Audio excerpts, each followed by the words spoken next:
আপনি নিজে অবগত ছিলেন আপনার সম্পত্তির ভিত্তিতে বিবাহের সময় এই কথা কাজী সাহেব লিখেছে, আপনি স্বীকারোক্তি দিয়েছেন 15 লক্ষ টাকা মোহর ধার্য করিয়া আমি এই বিবাহ বন্ধনে আবদ্ধ হলাম।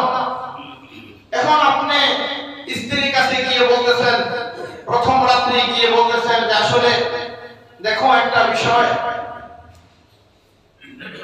সেটা হলো আসলে অনেক মোহর ধরেছি, এটা এত মোহর না ধরলে কেমন দেখা যায়, তোমার বাবা মা কি বলবে, এলাকাবাসী কি বলবে, সেই জন্য নির্ধারণ করেছি।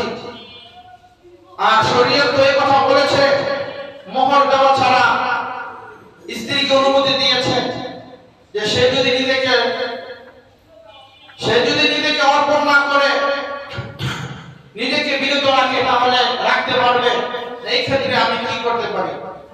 তখন আপনার স্ত্রী নতুন মানুষ, সবেমাত্র আপনার ঘরে এসেছে, প্রবেশ করেছে, এই মুহূর্তে সে কি কথা বলবে না আমাদের 15 লক্ষ টাকা এই মুহূর্তে মোহর দিতে হবে,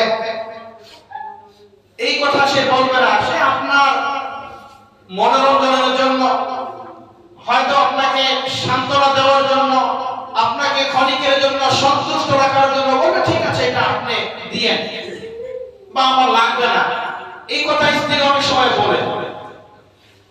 আচ্ছা, এই কথা বলার পরে ঘটনা করবে যখন কোন সময় কোন এক ব্যাপার নিয়ে মনোমালিন্য হয়, স্বামী স্ত্রীর মাঝে যখন বিচ্ছেদের একটা পর্যায়ে চলে আসে, তখন স্ত্রী কিন্তু এই কথাটাই বলে মজলিসে দাঁড়িয়ে যে আমার যে প্রাপ্য ছিল 15 লক্ষ টাকা দেন মোহর, আমার মোহরটা যেন পরিপূর্ণভাবে দিয়ে যায়।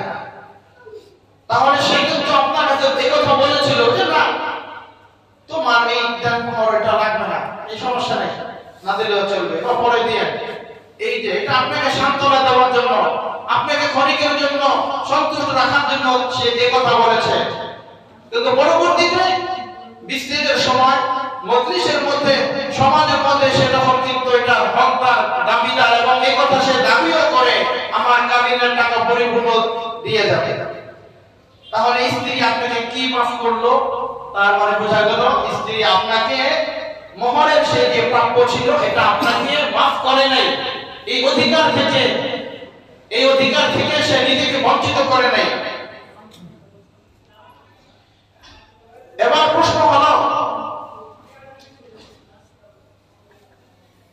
আমাদের সমাজের মধ্যে বর্তমান যে বিবাহগুলো সম্পাদন হচ্ছে, এই বিবাহগুলো মানুষ শুরুতেই 20 লক্ষ 25 লক্ষ টাকা দেন মোহর ধার্য করে।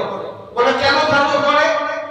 বলে বাবা এই নিয়েতেই মোহরানা বেশি ধরে, যে না জানি কখন আমার মেয়েটাকে ছেড়ে দিবে, তালাক দিয়ে দিবে, তখন আমার মেয়ের কি অবস্থা হবে। ছেলে যদি তালাক দেয় তাহলে মেয়েকে যেন অন্যত্র বিবাহ দিতে পারি, সেজন্য মোটা অঙ্কে একটা টাকা আমার মেয়েকে বা আমাকে দেয়, যার দ্বারা আমাদের যথেষ্ট হয়ে যাবে। তার মানে বিবাহ সম্পাদন হওয়ার আগেই বিবাহ ভাঙ্গার চিন্তা, চেতনা, পরিকল্পনা বা তাদের মাথার মধ্যে ঢুকেছে। সমাজের মধ্যে মোহর কেন বেশি ধরে বলে? মোহর বেশি ধরার উদ্দেশ্য একটাই, যদি আমার মেয়েকে ছেড়ে দেয়, আমার মেয়ের সাথে তার বিচ্ছেদ হয়ে যায়, তাহলে এই মোহরটা পরিপূর্ণভাবে দিয়ে এরপরে যেন সে এখান থেকে বিদায় নেয়, এরপরে যেন সে বিচ্ছেদ ঘটায়। বিবাহ সম্পাদন হওয়ার আগে, বিবাহ হওয়ার আগেই বিবাহ ভাঙ্গার চিন্তা চেতনা বাবার মাথায়, অভিভাবকের মাথায়। অথচ আল্লাহ রাসূল সাল্লাল্লাহু আলাইহি ওয়াসাল্লাম হাদিসে পাকের মধ্যে স্পষ্ট কথা বর্ণনা করেছেন, ইন্না আ'যামান নিকাহি বারাকাতান ওয়া আইসারুহু মু'নাতান। যেই বিবাহের মধ্যে সবচেয়ে কম খরচ হয়, ওই বিবাহের মধ্যে সবচেয়ে বরকত বেশি হয়। সুবহানাল্লাহ। যেই বিবাহে খরচ কম হয়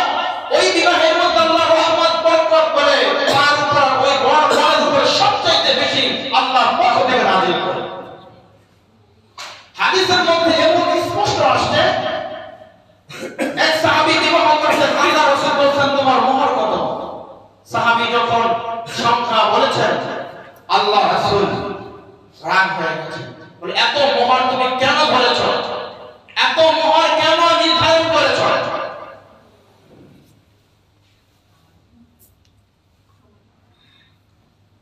এইজন্য আল্লাহ রাসূল সাল্লাল্লাহু আলাইহি ওয়াসাল্লামের হাদিসের ভাষ্য অনুযায়ী কোরআন হাদিসের আলোকে আমরা একথাই প্রমাণ পেয়ে গেলাম, একজন স্বামীর কাছে একজন স্ত্রী সর্বপ্রথম যে হক, যে অধিকার, সেটা হলো মোহর।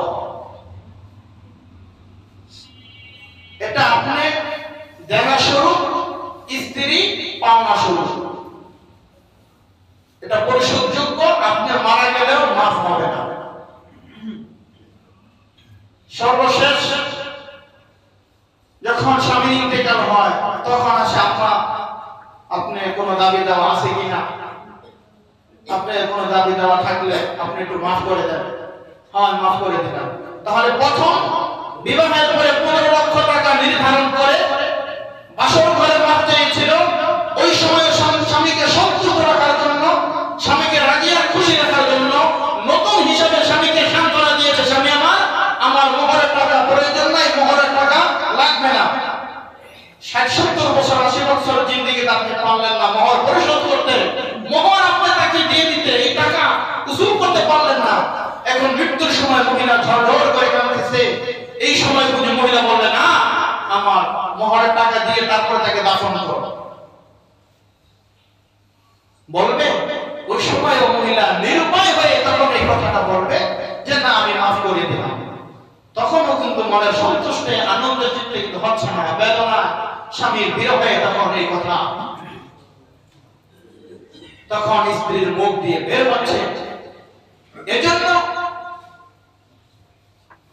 আমাদের উচিত যারা বিবাহ করেছি, যদি আমাদের স্ত্রীদেরকে যদি এই প্রাপ্য থেকে যদি আমরা বঞ্চিত করে থাকি, যদি তাদেরকে এখনো তাদের মোহর পরিশোধ না করে থাকি, এখনো সময় আছে, এখনো সময় আছে পরিশোধ করার। আপনারা পরিশোধ করতে পারবেন। নতুন যুবক যারা বিবাহ করবে, যুবকদের উচিত আল্লাহ রাসূলের হাদিসের অন্তর্ভুক্ত হওয়া। মোহরের প্রকার 3টা: মোহরে মুসাম্মা, মোহরে মিথিল, মোহরে ফাতিমি। মোহরে মুসাম্মা স্বামী স্ত্রীর সম্মতি ভিত্তিতে, স্বামীর সামর্থ্য অনুযায়ী যেটা হবে সেটা একজন যুবক, একজন স্বামী এরপরে ওই পরিমাণ অর্থ সম্পদ দিয়ে মোহর দিয়ে বিবাহ করবে। মোহরে মিথিল, যে কন্যা, সেই কন্যার মা, চাচি, ফুফির যে মিছিল ছিল সেই অনুযায়ী মোহর হতে পারে। 3 নম্বর হলো মোহরে ফাতিমি। মোহরে ফাতিমি বর্তমান 132 ভরি রূপা, এর সমপরিমাণ যে মূল্য হয়, ওই পরিমাণ মূল্য যদি কেউ আদায় করে তাহলে তার মোহরে ফাতিমি অর্থাৎ তার বিবাহ বিশুদ্ধ হবে এবং তা আদায় হয়ে যাবে। এই ক্ষেত্রে আমাদেরকে অবশ্যই খেয়াল রাখতে হবে, মানুষ জীবনে কয়েকটি সুন্নাত পালন করতে পারে। হওয়ার সুন্নাত, বিবাহের সুন্নাত, মরার সুন্নাত। জীবনে মানুষের একবারই আসে, হয়তো বা কারো জীবনে দুর্ঘটনা বা যে কোনো কারণে বিবাহের সুন্নতটা তার একাধিকবার বা সাধ্য সমর্থ থাকার কারণে একাধিকবার আসে। তো সেই জন্য আল্লাহ রাসূলের হাদিসের অনুকরণ করা।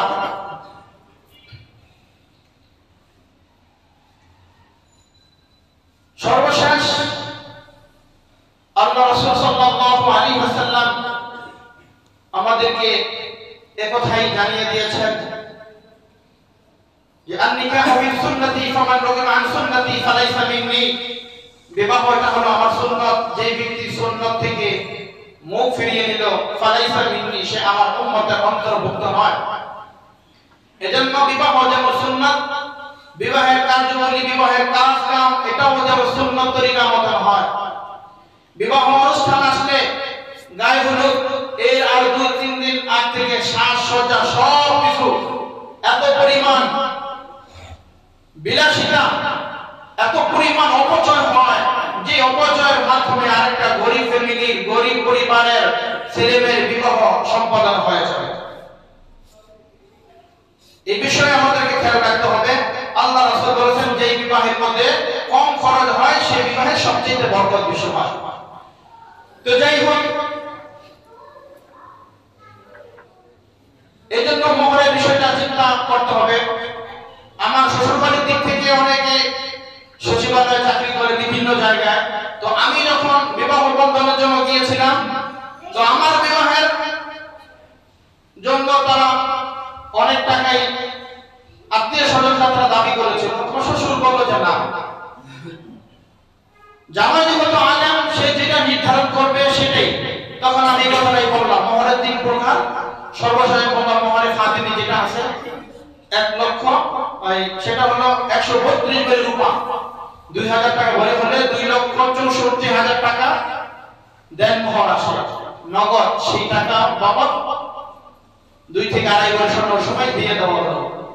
আমার এই কথা রেখে যখন অনেক মানুষ যে বাবাজি আমরা তো এখনো পর্যন্ত তোমার দাদি, চাচি, নানি, শাশুড়ি যারা আছে এদেরকে এখনো পর্যন্ত মোহর আমরা প্রদান করি নাই। আমি বললাম সুযোগ এখনো আছে, যদি না দিয়ে থাকেন অর্থ সম্পদ নগদ থাকলে দিয়ে দেন, আর নাহলে আপনার যে জায়গা জমি আছে সেখান থেকে আপনার স্ত্রীর নামে ওই টাকা পরিমাণ আপনি সম্পদ লিখে দেন। আমার এই বিবাহের পরে অনেকে নিজেদের স্ত্রীদের মোহর তারা প্রদান করেছে। সুতরাং আপনাদের আজকে এই লম্বা চূড়া আলোচনার দ্বারা একটাই উদ্দেশ্য, যারা বিবাহ করেছেন মোহর যদি এখনো পরিশোধ না করে থাকেন তাহলে আপনারা মোহর পরিশোধ করবেন। আর নতুন যারা বিবাহ করবে মোহরে ফাতিমির মাধ্যমে অথবা নিজের সাধ্য সামর্থ্য অনুযায়ী তোমরা মোহর প্রদান করে এরপরে তোমরা বিবাহ করবে।